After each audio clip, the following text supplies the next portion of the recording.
Hello guys, this is PV Tech for Africa Solar, and today I want to show you the direction to our office. As you can see, that is the Kisumu City Fire Station.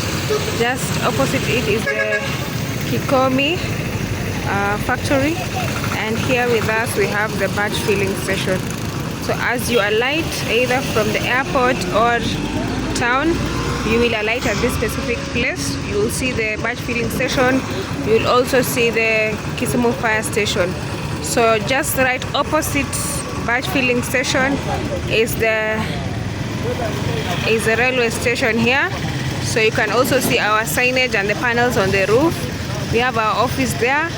You will see the security guard at the gate. They'll offer you assistance in case you can't easily access the place. So the gate is that way. This is the new railway terminus.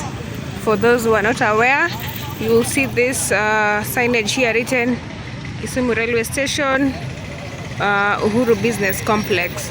So we are just inside the railway station.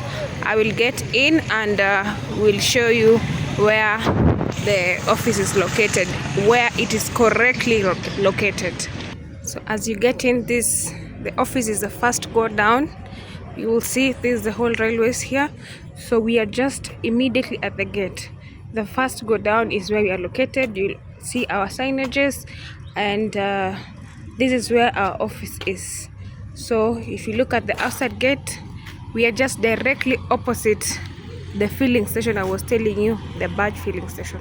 Welcome on.